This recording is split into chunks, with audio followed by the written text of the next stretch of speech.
बच्चों अगर अर्थव्यवस्था के बारे में बात किया जाए तो कि अर्थव्यवस्था कितने प्रकार के होते हैं, तो आपका जवाब क्या होगा?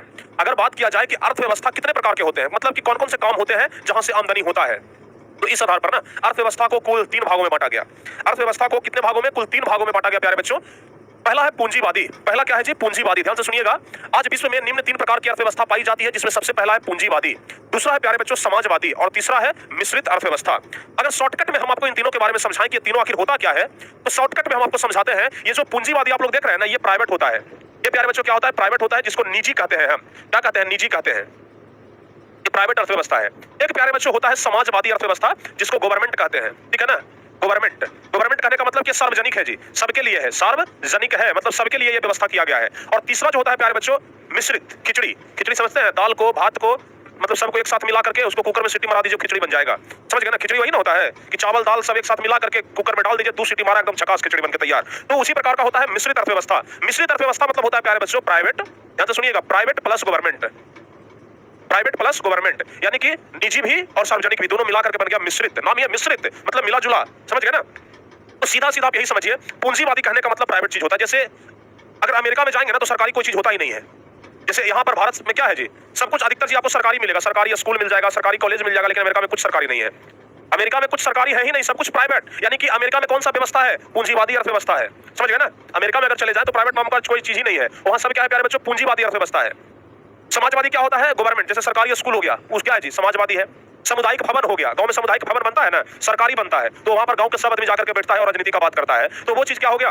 बताइए, वो चीज क्या हो गया? वो चीज प्यारे बच्चों होता है गवर्नमेंट। 10 आदमी बैठ गया एकदम सामुदायिक भवन पर बात लड़ा रहा है, भाई हम तो इस बार मोदी जी को वोट देंगे, कहता है हम तो कांग्रेस को कोई कदम, केजरीवाल को कहता है मोदी को क्यों वोट देना, मोदी का कोई 5 काम गिना दो। मतलब अनेक तरह का अपना अपना विचार रखते हैं सामुदायिक भवन पर बैठ करके, जो सरकारी चीज है। समझ गए ना? तो प्यारे बच्चों सामुदायिक भवन क्या है बताइए? खेल का मैदान, जहां पर सारे बच्चे शाम के शाम जाकर के क्रिकेट खेलते हैं, वो खेल का मैदान क्या होता है?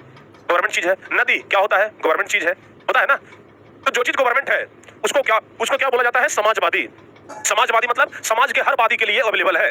समाज के हर वादी के लिए मतलब समाज के हर व्यक्ति के लिए क्या है? अवेलेबल है, उसको समाजवादी कहते हैं। समझ गए ना? पूंजीवादी मतलब जिसके पास पूंजी है उसी व्यक्ति का ये चीज है, मतलब ये प्राइवेट है जी। समझ गए ना?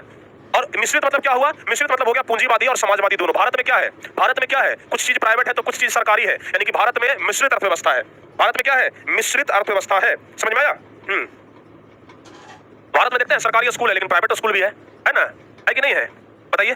तो भारत क्या है जी? मिश्रित अर्थव्यवस्था वाला देश है। समझ गए ना? यहाँ मिश्रित अर्थव्यवस्था पाया जाता है। तो चलिए भाई, तीनों के बारे में ना हम विस्तार से पढ़ेंगे। पूंजीवादी अर्थव्यवस्था क्या है, समाजवादी अर्थव्यवस्था क्या है और मिश्रित अर्थव्यवस्था क्या है, ये तीनों के बारे में ना हम एकदम झकास तरीके से विस्तार से पढ़ेंगे। तैयार हो जाइए। देखिए, पूंजीवादी अर्थव्यवस्था, इसका मालिक कोई प्राइवेट आदमी होगा। पूंजीवादी अर्थव्यवस्था, जैसे प्यारे बच्चों अगर हम इस मोबाइल का बात कर ले, ये पूंजीवादी है कि समाजवादी है? पूंजीवादी है ना, क्योंकि ये हमारा मोबाइल है। सरकारी मोबाइल रहता था कहते थे कि समाजवादी है, होता कि नहीं होता? अगर ये मोबाइल सरकारी होता तो चौराहा पर रखा रहता, कोई भी आता भैया फोन करता, उठाता, हेलो बोलो चलो, समझ गए ना? तो ये बात हो जाता। लेकिन ये चूंकि पूंजीवादी है, इस पर स्वामित्व हमारा है, इस मोबाइल पर मालिकाना हक किसका है? हमारा है, तो इसलिए पूंजीवादी है। ये जो मोबाइल कंपनी है प्यारे बच्चों, क्या सरकारी होगा? ये मोबाइल कंपनी सरकारी होगा? नहीं ना, प्राइवेट कंपनी है, तो ये पूंजीवादी है। समझ गए ना? जरा ध्यान से सुनिएगा। जहां उत्पादन के साधनों का स्वामित्व, स्वामित्व मतलब होता है मालिकाना हक, जिस पर हम मालिकाना हक जमा सकते हैं। तो जहां उत्पादन के साधनों का स्वामित्व जो होता है वो निजी व्यक्ति के पास होता है। निजी व्यक्ति मतलब समझते हैं? निजी व्यक्ति मतलब समझते हैं? निजी मतलब प्राइवेट व्यक्ति। समझ गए ना? निजी मतलब प्राइवेट। जैसे टारगेट बोर्ड, ये टारगेट बोर्ड जो अपना चैनल है, पूंजीवादी है कि समाजवादी है? पूंजीवादी है कि समाजवादी है? ये प्यारे बच्चों पूंजीवादी है, क्योंकि इस पर स्वामित्व है किसी न किसी का, हमारा हो किसी और का हो, इस पर स्वामित्व है प्यारे बच्चों। ठीक है ना? तो ये जो पूंजीवादी अर्थव्यवस्था है, जहां उत्पादन के जितने भी साधन होते हैं, चाहे वस्तु हो चाहे सेवा हो, सब पर निजी व्यक्तियों का हाथ होता है, यानी कि इसका स्वामित्व, इसका मालिकाना हक जो है वो निजी व्यक्तियों के पास होता है, उसे ही पूंजीवादी अर्थव्यवस्था कहते हैं। जैसे अमेरिका में पूंजीवादी है, अभी हम आपको उदाहरण देकर के बता रहे थे कि अमेरिका में कोई भी चीज सरकारी नहीं होता है, सब प्राइवेट होता है। अमेरिका प्यारे बच्चों पूंजीवादी है। जापान में चले जाइए, जापान पूंजीवादी है। ऑस्ट्रेलिया में चले जाइए, ऑस्ट्रेलिया में पूंजीवादी है। तो अमेरिका, जापान, ऑस्ट्रेलिया आदि इसका उपयोग निजी लाभ के लिए होता है। इन सब जगहों पर क्या है? पूंजीवादी अर्थव्यवस्था है। ठीक है ना? समझ में आ गया? चलिए, बहुत बढ़िया। सरकार टैक्स क्यों लेता है सर? एक बच्चे का कमेंट है, प्रिंस सर का छोटा भाई उदय। अरे वाह। तो सरकार टैक्स क्यों लेता है? सरकार रोड बनाता है, सरकार के पास पैसा फरता है क्या? सरकार के पास पैसा उपजता है क्या? बताइए। नहीं ना, सरकार आप ही के पैसे से आपका काम करता है।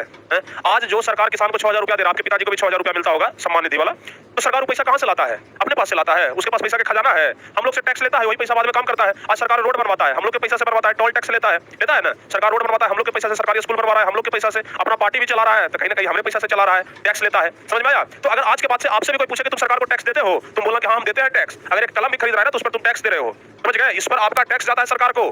तो अगर आज के बाद से कोई आपसे पूछे कि सरकार को टैक्स देते हो क्या भाई, तो बोलना कि हाँ भाई हम सरकार को टैक्स देते हैं। कहेगा कि कौन सा टैक्स देते हैं, तो बोलना कि हम क्या देते हैं, क्या उसको बोलते हैं, इनडायरेक्टली। हम इनडायरेक्टली टैक्स देते हैं, हम डायरेक्टली टैक्स नहीं देते हैं। समझ गया ना? जिस समय पैसा खूब कमाएंगे उस समय डायरेक्टली टैक्स भी देंगे, अभी इनडायरेक्टली देते हैं। समझ में आया? मतलब सरकार जो भी काम करता है ना टैक्स के पैसे से ही, सरकार चलता है ये टैक्स के पैसे से, बात खत्म। ठीक है, तो पूंजीवादी अर्थव्यवस्था समझ गए, जिस पर स्वामित्व, जिसका मालिकाना हक निजी व्यक्ति के पास हो। अब प्यारे बच्चों बात आता है समाजवादी। तो समाजवादी ध्यान रखिएगा, यहाँ उत्पादन के साधनों का जो स्वामित्व एवं मालिकाना हक होता है ना, वो देश की सरकार के पास होता है, देश की सरकार के पास होता है। समझ गए ना? हर चीज मतलब सरकारी रहे, सब पर किसका अधिकार है? किसी न किसी सरकार का अधिकार है। ये जो समाजवादी होता है ना, इस पर मालिकाना हक, इस पर जो स्वामित्व होता है किसके पास होता है?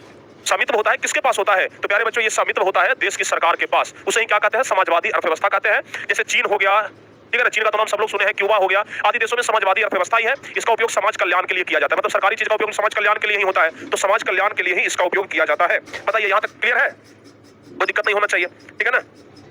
समझ में आ गया? एयरपोर्ट कौन सा अर्थव्यवस्था है सर? देखिए एयरपोर्ट प्राइवेट भी होता है, एयरपोर्ट सरकारी भी होता है, ठीक है ना? जैसे जो है ना, क्या उनका नाम है, अरे अडानी, गौतम अडानी, उनका बहुत सारा क्या एयरपोर्ट वाला धंधा है, ठीक है ना? एयरपोर्ट वाला बहुत सारा धंधा है। एयरपोर्ट लेकिन ज्यादातर सरकारी ही होता है, बशर्ते उसका रख रखाव प्राइवेट कंपनी के पास होता है, ठीक है ना? एयरपोर्ट सरकारी होता है लेकिन उसका रख रखाव पूरा, उसका मेंटेनेंस सब होता है किसके पास? प्राइवेट आदमी के पास होता है। जैसे रेलवे के बारे में भी आप लोग खूब सुनते होंगे कि रेलवे को भी निजीकरण करने जा रहा है, रेलवे भी प्राइवेट आदमी को सौंपने जा रहा है। मतलब रेलवे है सरकारी लेकिन उस पर सब मतलब पूरा देख रेख, पूरा पैसा वसूलना, पूरा उसका मेंटेनेंस सब प्राइवेट आदमी के हाथ में दे देगा, तो उसको कहते हैं निजीकरण। समझ में आया? तो मिश्रित, अब तो हो गया ना, समाजवादी समझ गए, इस पर सरकार का अधिकार होता है, ये इसका उपयोग समाज कल्याण के लिए किया जाता है। और एक होता है प्यारे बच्चों मिश्रित अर्थव्यवस्था। ये अर्थव्यवस्था क्या है जी? तो मिश्रित अर्थव्यवस्था पूंजीवादी तथा समाजवादी दोनों का मिश्रण है, ठीक है ना? ये जो अर्थव्यवस्था है ये पूंजीवादी और ये समाजवादी दोनों का क्या है? मिश्रण है। पूंजीवादी भी समाजवादी, कुछ चीज सरकारी कुछ चीज प्राइवेट, ये दोनों का प्यारे बच्चों मिश्रण है। इसमें उत्पादन के साधनों का स्वामित्व सरकार तथा निजी व्यक्तियों के पास होता है, मतलब सरकार के पास भी और निजी व्यक्ति के पास भी, दोनों के पास कुछ ना कुछ इसका स्वामित्व होता है। और भारत में प्यारे बच्चों मिश्रित अर्थव्यवस्था ही है। ये ऑब्जेक्टिव का टॉप क्वेश्चन है, ऑब्जेक्टिव का टॉप क्वेश्चन है कि भारत में कौन सी अर्थव्यवस्था पाई जाती है। भारत में कौन सी अर्थव्यवस्था है बताइए? समझ में आ गया?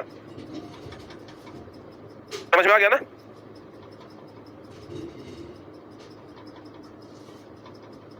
अब बताइए और कोई दिक्कत तो नहीं होना चाहिए, ठीक है ना? अच्छा आप लोग लिखने का प्रयास कर रहे हो, हैं? एक बच्चे कह रहे हैं कि सर कितना पैसा रहने पर सरकार आम जनता से टैक्स लेता है? देखिए एक मोटा मोटी अगर आपका सालाना इनकम 8 लाख रुपया से ज्यादा है, अगर आपका सालाना इनकम 8 लाख रुपया से ज्यादा है तो आपको टैक्स देना पड़ेगा, ठीक है ना? मतलब अगर मंथली आप 80-90 हजार या 1 लाख रुपया कमा रहे हैं ना, तो आपको टैक्स देना पड़ेगा, ठीक है ना? और उन्हीं लोग जो टैक्स चोरी करते हैं, जो टैक्स सरकार को नहीं देते हैं, उन पर छापा पड़ता है किनका? इनकम टैक्स का, ठीक है ना? इनकम टैक्स का, ठीक है ना? आप लोग सुने होंगे कभी कभी कि इनकम टैक्स का छापा पड़ा है, उसी लोगों पर छापा पड़ता है जिसका आमदनी ज्यादा है, सरकार से छुपा रहा है और सरकार को टैक्स कम दे रहा है। और ये टैक्स देना जरूरी होता है, ऐसा नहीं कि हमारा मन है, हमारा पैसा है, हम दे चाहे ना दे, ठीक है ना? ये नहीं होता प्यारे बच्चों, सरकार को टैक्स देना बहुत ज्यादा जरूरी होता है, क्योंकि सरकार चलता ही टैक्स से, नियम है, कानून है कि सरकार को टैक्स देना ही देना है, ठीक है ना? अगर सरकार से टैक्स चोरी करते हैं तो इनकम टैक्स का छापा पड़ेगा। छापा लोगों पर देने के लिए ना सरकार ने एक अलग विभाग बना रखा है कि जो इनकम का चोरी कर रहा है, जो आय का चोरी कर रहा है, जो टैक्स का चोरी कर रहा है, उसके पास जाइए, छापा मारिए, उसका पूरा खजाना निकालिए, अगर ज्यादा पैसा पकड़ाया तो सब कब्जे में कर लीजिए, ठीक है ना? समझ में आया?